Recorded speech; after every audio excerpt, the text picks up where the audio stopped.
Hi guys, welcome to the first episode in the renovation series. We'll be showing the highs and lows of our renovation journey of our 18th century Georgian farmhouse. So to give you a little bit of background on our house, it actually started its life as two work cottages, which were semi-detached. Then over time it was gradually extended and extended. I think it's actually had an extension in every single century since the 18th century, which is pretty exciting. But it has meant that the layout is very, very higgledy-piggledy. We have lots of small, strange laid-out rooms and also not much natural light. So we want to try and update it, modernise it, make it kind of suitable for our family home while trying to honour the history of the house. So in this episode I'm going to take you through a tour of phase one of the build, what it looks like the first few days that the builders have been in. I'm just going to show part of the house because I don't want to keep this video too long, and if I'm just chatting away over about some of the current plans and some of what we're trying to resolve with the layouts. So if you're interested in all things renovation, want to see the challenges we face and what we end up doing with the house, then don't forget to subscribe for the journey and stay tuned to the end for a sneaky confession. Starting on the hallway, that is the only window that we have into the space, which does make it really dark, hence the light being on in the daylight. What doesn't help is that we have a really low ceiling height just as you come in, which does make the space feel really cramped and also really dark. You'll notice that the hallway itself is actually quite narrow. We do have quite a wide staircase for how narrow the hallway is. There is an undersource cupboard that can only be accessed through the toilet, which you're going to see now. How embarrassing, but I didn't want to clean it up for the video because I want to show you the issue that we have. It's not very accessible and there's just no space for all of our rubbish basically. Moving on into the living room, the lights are on again because we live in the north and it is snowing outside, but equally this is just quite a dark room. I'm just going to freeze here because you'll see actually that the windows are two single glazed windows put together to not lose the original windows, but it just makes it really cold and actually reflects the light back out. The builders have started to kind of take a bit above the door down because we're actually lifting the height of the doors up, because at the moment anyone above 6 foot has to bend down, which just isn't ideal. I don't have that problem, but some of my friends do. Then to the back of the living room we do have a nice big fireplace and two small very uneven windows. Not sure why that was done. They don't let in much light. They actually let in more light than they used to because at the back of the house the ground used to go up to just above where the fireplace is, and then there were trees, so it used to block off all the window backs. I will just insert pictures of the before, during and the current state, which as you can still needs quite a bit of work. So that is going to be where the patio is, and we'll just have some box hedging kind of going around it. But when we excavated we could actually see that below wasn't stone, it was actually a lot of brick, so we are going to have to render it, but hopefully when we are done it's going to look something like this. So we will have some form of cladding or render covering the bottom half where the brick is, and potentially a living wall covering the imitation stone cladding. We'll then have a nice patio, some critter windows which will hopefully let loads of light into the ground floor, but also just give us that seating area just outside the kitchen for all of those summer evenings entertaining. Flipping back into the living room, and let's go and look at the wall of doom, as I like to call it, just because this has been the thing that's already set us back loads of time, because we've actually already taken a wall down there and found this wall.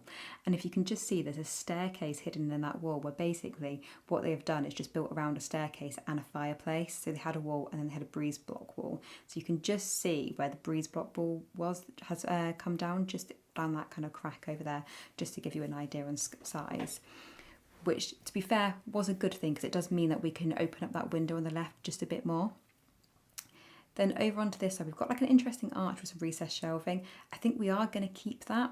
We do also have some French doors to the left that we want to make wider because we do actually get a lot of light from that side of the house. So we want to be able to maximise that and open it up so we can have another seating area just outside there. This room was the kitchen, so I'll just insert some before pictures so you can see what it was like before it was ripped out. It was a good quality kitchen, but it was extremely old, but we have managed to repurpose it for a laundry room upstairs. Also, it just didn't have access to the garden and it was quite dark. So we are moving it to the back of the house, and then this will be a playroom. So what we're going into now was the breakfast room, but this will actually be where the kitchen is. You can see it is really dark, having to turn the lights on. Again, small kind of windows. Admittedly, yes, it is snowing, so it's not as light as what it would be, but it didn't ever really get much lighter than that. So this is the other side of the wall that's from the living room, so that wall will be coming down, and the builders have started to remove this wall, which was to the old utility, but where the ground was attached to the outside wall, it is actually just quite dark and dingy in there as well. So hopefully open it up, brighten it up, and then this will just be a nice open plan space. So that is the downstairs rooms that we are covering in phase 1 of the build, just to kind of give you an idea of what we are looking at. And now we'll just move upstairs so you can see where we've currently had a 6th bedroom and hallway that we're going to be making into a bathroom. Like I said, there was an additional bedroom, but it was quite a small bedroom. It wasn't really that fit for kind of purpose, and we didn't actually have a house bathroom upstairs, so it made sense for it to kind of go here rather than having another box room. Now, if you can see, there is a little porthole just on that wall there. It's because one of the previous owners of the house was actually a sea captain, and he was fired from one of the ships that he was working on. And when he did, he took loads of items from the ship and put it in this room, like that door, the porthole. I don't think the mirror, but you never know, and some of that panelling that you can just see, which was up the side. So it was a bit of a shame to leave it, but it was just so dark that we just didn't really actually feel that we'd make good use of it, and actually having a bathroom made it a bit more practical.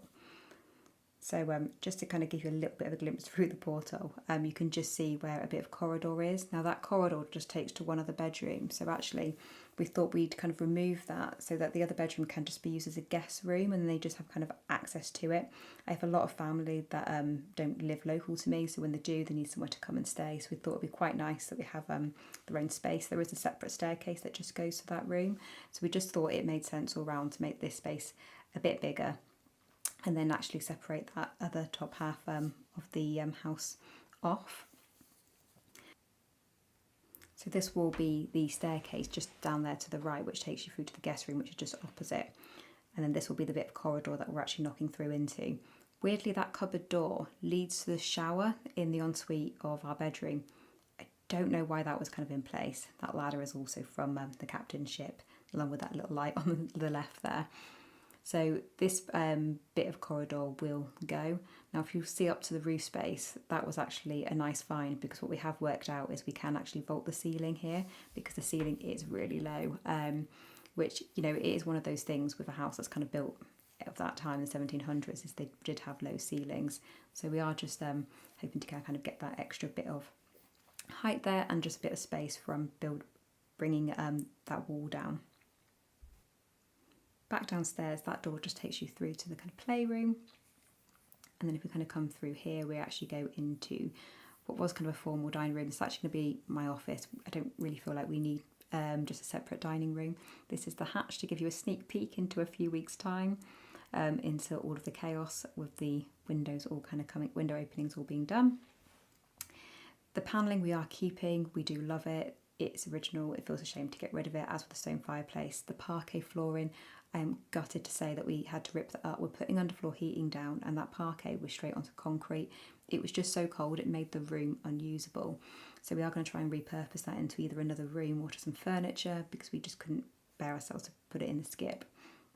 As you can see, that window is another place where we've got 2 windows next to each other. So we are going to replace that window. But other than that, this room shouldn't need as much work as some of the rest. So slight confession time, I am filming this, you might have guessed, retrospectively.